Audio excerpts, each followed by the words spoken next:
आंकड़े आ गए थे।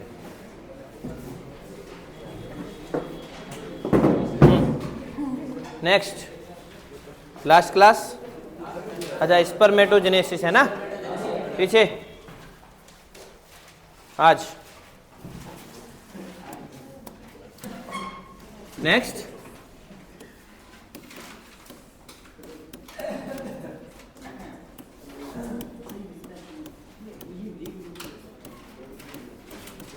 आज का टॉपिक है बेटा शुक्राणु की संरचना। बिल्कुल, स्ट्रक्चर ऑफ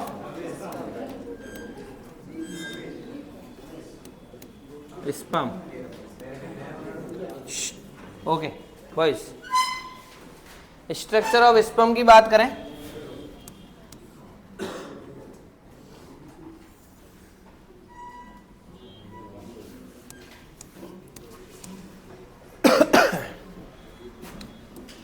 पहली चीज स्पर्म क्या है, जो अपने पास में स्पर्मेटोजेनेसिस था, उस स्पर्मेटोजेनेसिस का, किसका बेटा, स्पर्मेटोजेनेसिस का लास्ट प्रोडक्ट, लास्ट उत्पाद कौन, शुक्राणु, या जैसे हम क्या बोलते हैं। नेक्स्ट,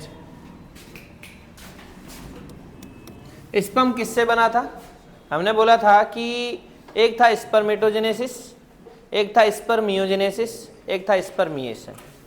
स्पर्मेटिड जो था है ना, वो लास्ट में चल करके क्या बनाता है, स्पर्म बनाता है, जिसको हमने स्पर्मियोजेनेसिस बोला था। और वो स्पर्म जो है सर्टोली सेल्स के अंदर उसका हेड जो है एम्बेडेड रहता है, जब वहां से रिलीज हो जाता है तो उसको हम बोलते हैं स्पर्मिएशन। ठीक है, ये जो स्पर्म है, स्पर्म में क्या देखें, सबसे पहले ये कैसी संरचना है बेटा, गुणित संरचना है। हमने देखा था मियोसिस हुआ था, ऊपर तो माइटोसिस था, फिर मियोसिस था, मियोसिस से अगुणित संरचना बनी थी, अगुणित संरचना तो बनी थी, फिर कैसा होता है, ये मोटाइल होता है, मोटाइल का मतलब चल सकता है, चलायमान, पहली चीज। दूसरी चीज की बात करें तो ये जो स्पर्म है, इस स्पर्म के अंदर 4 भाग पाए जाते हैं, इस स्पर्म के 4 पार्ट्स रहते हैं। कौन कौन से, पहला हेड, हेड मतलब सिर, बीच में नेक, ग्रीवा, तीसरा मिडल पार्ट जिसको अपन बोलते हैं मध्य भाग, और फोर्थ टेल, टेल, टेल या जिसको बोला जाता है पूंछ। ये 4 भाग रहते हैं। अब अगर स्पर्म की स्ट्रक्चर देखें, स्पर्म की स्ट्रक्चर देखें तो क्या क्या चीजें, पहले अगर हेड की बात करें तो हेड जो है वो इस तरीके से रहता है,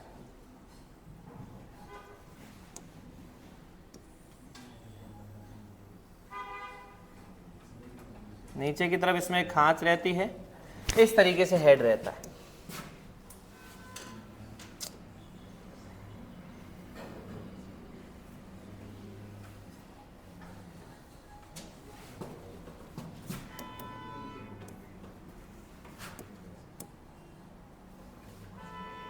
ये हेड, इस हेड के अंदर बात करें तो सारे क्रोमेटिन फाइबर है ना, केंद्रक की स्ट्रक्चर के अंदर देखा था कि इसमें न्यूक्लियोलस नहीं होता।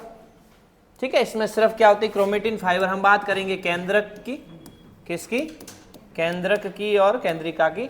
और ऊपर यानी शीर्ष के ऊपर एक स्ट्रक्चर होती है जिसको अपन बोलते हैं एक्रोसोम। क्या बोलते हैं बेटा, ऐसी स्ट्रक्चर। इस एक्रोसोम का निर्माण कैसे होता है, गोल्जी बॉडी से होता है, गोल्जी काय से होता है। ठीक है, ये क्या है, एक्रोसोम, ये एक्रोसोम। इनके चारों तरफ पाई जाती है झिल्ली, ये झिल्ली इस तरीके से।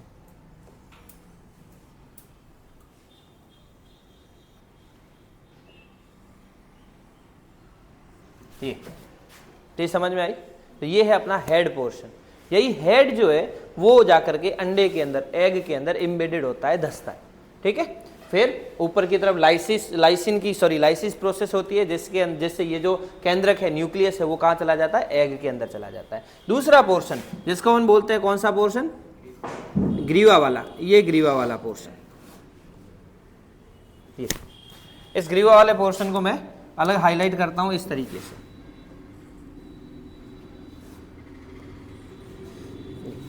ग्रीवा वाले पोर्शन के अंदर क्या होता है, सेंट्रियोल होते हैं, कितने, 2। एक तो होता है इस खांच के अंदर धसा हुआ और एक रहता है यहाँ पे सेंट्रियोल। अपन ने बताई थी कौन सी स्ट्रक्चर, सेंट्रियोल के अंदर, सेंट्रियोल का मतलब तारकाय है ना, सेंट्रियोल में तारक केंद्रक जो था, तारकाय जो था, उसकी बात में हमने कोशिकांग के अंदर डिटेल में कर ली।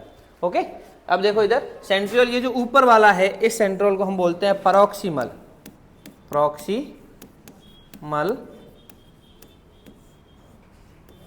सेंट्रियोल,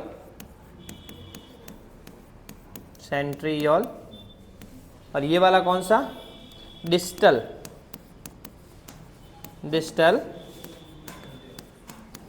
सेंट्रियोल कह दो, योल कह दो, कोई नहीं। ठीक, समझ में आई। तीसरी बार चले, तीसरा जो पोर्शन है वो है मिडल पोर्शन, और मिडल पोर्शन की बात करें तो इस तरीके का रहता है, ये मिडल पोर्शन।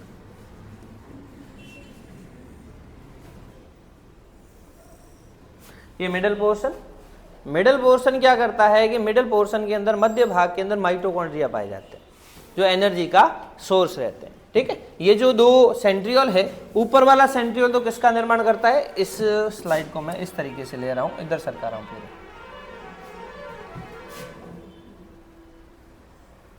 ये दिख रहा है। चलो, ये जो ऊपर वाला सेंट्रियोल है, ये सेंट्रियोल तो क्या करता है, स्पाइंडल फाइबर, तर्कु तंतु का निर्माण करता है, और ये नीचे वाला जो है, ये क्या करता है, ये अक्षीय तंतु जिसको हमने एक्सोनिम बोला था, अक्षीय तंतु का निर्माण। चलो, ये नीचे वाला सेंट्रियोल है, ये क्या करता है, जैसा अभी बताया, अक्षीय तंतु का निर्माण करता है, ऐसे। यहां से क्या निकालेगा, अक्षीय, ये ऐसे अक्षीय तंतु निकालेगा,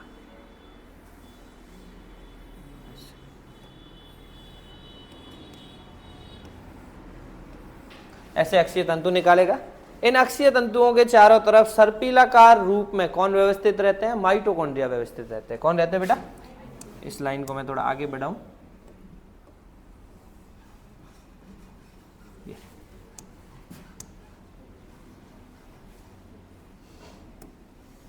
इस तरीके से माइटोकॉन्ड्रिया रहते हैं।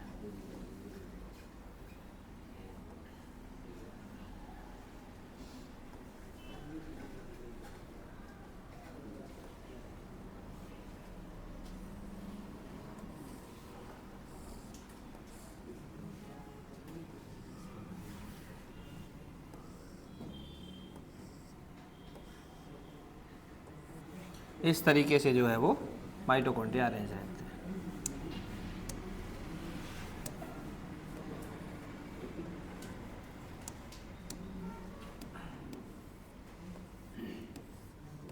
ये इस तरीके से, चीज समझ में आई। यह माइटोकॉन्ड्रिया, इन माइटोकॉन्ड्रिया को हम बोलते हैं निबेन कण। क्या बोलते हैं बेटा, ये इस तरीके से, ठीक है। इन माइटोकॉन्ड्रिया को हम क्या कहेंगे बेटा, ये निबेन कण। क्या बोलते हैं बेटा, ब्रैकेट में लिख देता हूं, माइटोकॉन्ड्रिया। ये बीच वाला क्या है, अक्षीय तंतु। और इस पूरे पोर्शन को हम क्या बोलते हैं, ये वाला पोर्शन तो हो गया हेड, ये हेड, ये वाला पोर्शन हो गया नेक, ये वाला पोर्शन हो गया मध्य भाग या मिडल पार्ट, और नीचे यहाँ पर एक तो होती है खाद, उसको मैं इस तरीके से दिखा रहा हूँ, ऐसे।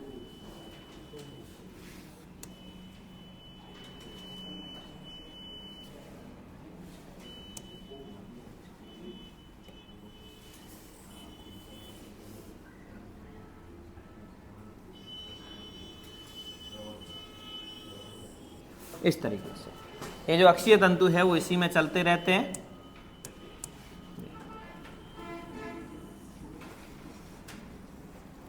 ऐसे।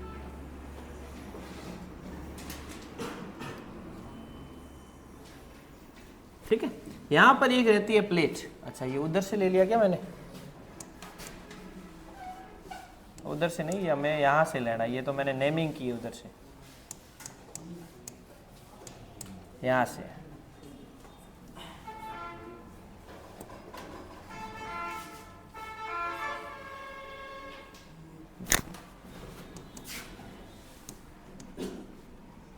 ओके, ये जो है यहाँ पर एक रहती है, हम कह सकते हैं गोल डिस्क। डिस्क का मतलब चक्री कह सकते हैं।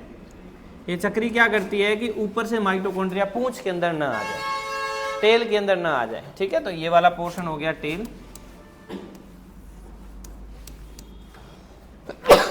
सॉरी, ये हो गया टेल।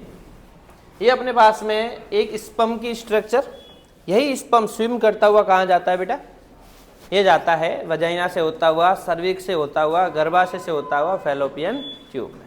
फैलोपियन ट्यूब में जहाँ एम्पुलरिक स्थमिक रीजन था, वहाँ पर ये जो अंडा है, अंडा मतलब एग, किस अवस्था में वो आगे देखते हैं, उस अंडे से संयुग्मित हो जाता है, और संयुग्मित होकर के ये क्या करता है? जाइगोट का निर्माण करता है। वो आगे ब्लास्टुला वगैरह करके एंडोमेट्रियम में धस जाता है। स्पर्म की स्ट्रक्चर समझ में आई? कोई दिक्कत? देखो बेटा, देखो शुक्राणु की संरचना में देखें तो स्पर्मेटोजेनेसिस की लास्ट प्रोडक्ट जो है वो स्पर्म के रूप में रहता है, और इस स्पर्म की बारे में देखें तो अगुणित रहता है, चलायमान रहता है। ठीक है, जो क्या करता है कि 4 भागों से बना होता है, सिर, ग्रीवा, मध्य भाग और पूंछ, यानी head, neck, middle part and tail से बना होता है। ठीक है, फिर हेड को देखें तो हेड 2 भागों में बटा होता है, एक तो केंद्रक के अंदर और एक एक्रोसोम के अंदर, और इसके अंदर ही लाइसिन प्रोटीन रहते हैं जो आगे चल करके क्या करेंगे? एग की जो जोना पेलुसिडा वॉल है, सॉरी जोना पेलुसिडा लेयर है, उसको क्या करेंगे? डीजेनरेट करेंगे। आगे देखो, इस एक्रोसोम का निर्माण कहाँ से होता है? इस एक्रोसोम का निर्माण होता है कहाँ से बताया अभी? गोल्जी काय से। कहाँ से? गोल्जी काय से निर्मित। ओके, और अंदर इसके अंदर न्यूक्लियोलस जो है वो नहीं पाया जाता है।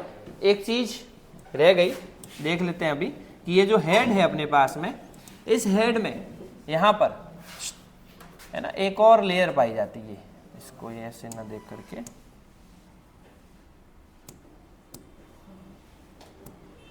हाँ, यहाँ जो है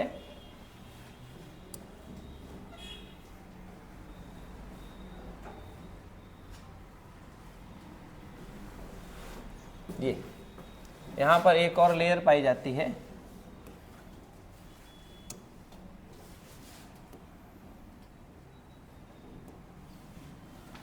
ऐसे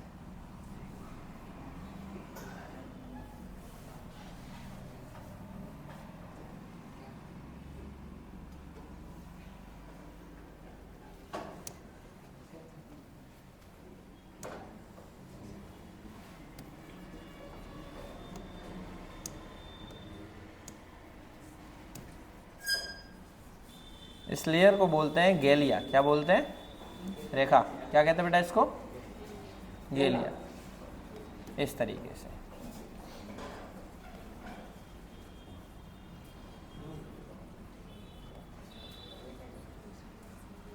हाँ बेटा वही।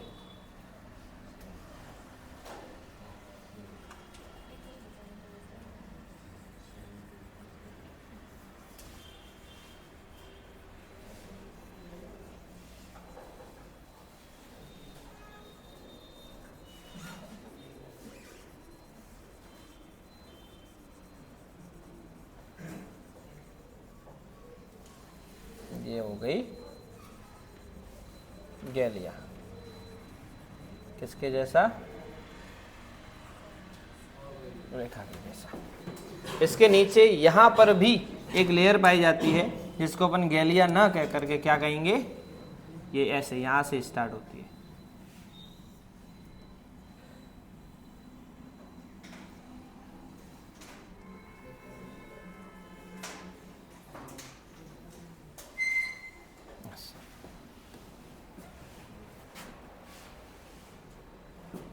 तो यहाँ तक ऐसे साइड में चलती रहती है।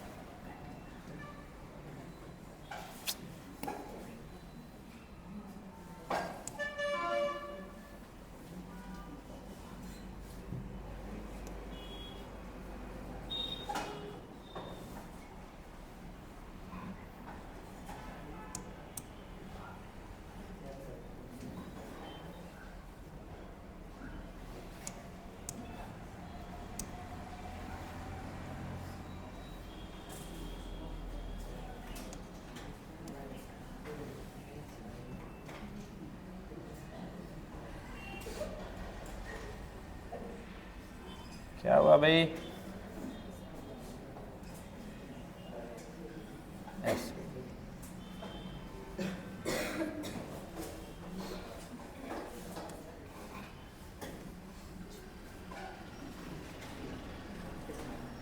इसको बोलते हैं मैनचेटे।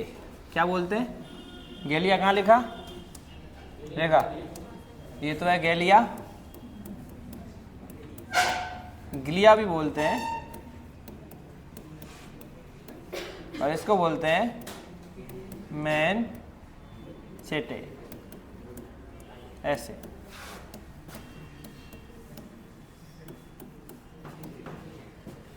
ठीक है, समझ में आया?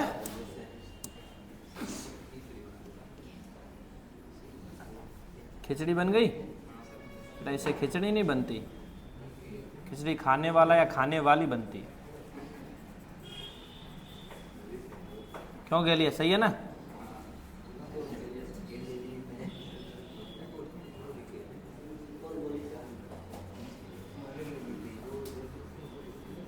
इस तरीके से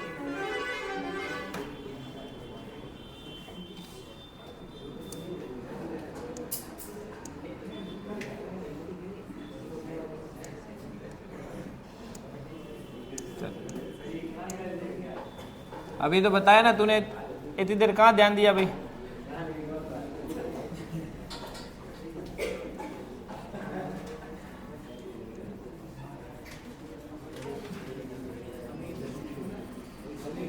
ये लो, ठीक है, ये स्ट्रक्चर है स्पर्म की।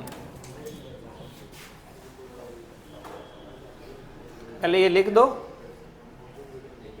उसके बाद में डायग्राम बनाते हैं और फिर चलते हैं हम अंड जनन पे।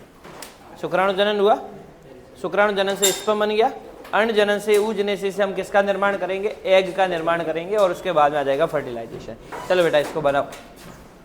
संधाराम, पहले लिख दो, लिखने के बाद में